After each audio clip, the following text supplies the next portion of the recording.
Merci beaucoup. En tant que médecin, comme vous venez de le dire, revenons un peu sur le cadre de CHU Sylvanus Olympio, que la RAP dit que France 24 a carrément fauté et que médecin dit tout. D'abord, avant même de parler en tant que médecin, je parle en tant que citoyen togolais.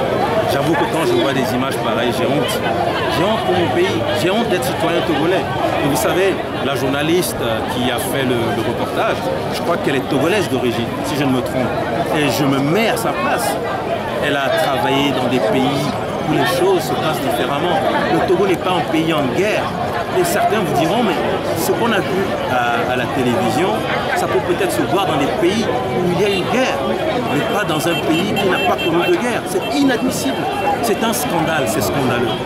Vous savez, je l'ai dit aussi, je l'ai dit dans notre langue en disant que France 24 a été trop tendre vis-à-vis du peuple.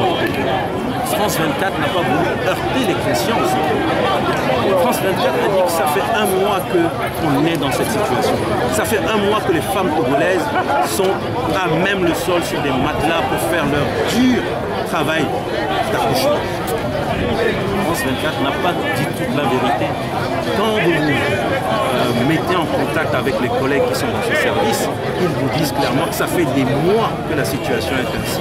C'est vrai qu'il y a eu une exacerbation lorsque les assistants médicaux ont décidé de ne plus faire des césariennes. Ça c'est vrai. Mais la situation avec les femmes qui sont par terre, ça fait des mois que ça dure. Et sachez aussi que les autorités sanitaires sont informées de cette situation. Ne faisons pas comme si c'est maintenant qu'on découvre quelque chose et que France 24 a masqué ou, enfin, je ne sais pas, trafiqué une vérité. Non! C'est une situation que nous vivons depuis plusieurs mois. Les autorités sanitaires en sont informées et les autorités sanitaires, en tout cas, ont jugé qu'elles n'avaient peut-être pas la possibilité de réagir. Et c'est ce qui a amené peut-être France 24 finalement à mettre la lumière sur cette situation en étant très tendre dans son reportage. Et donc quand la RAC fait comme si il y a eu faute professionnelle, nous on sourit. Mais on sourit tristement parce qu'on est des Togolais et on a mal quand on voit ce genre de choses. Merci beaucoup. Merci.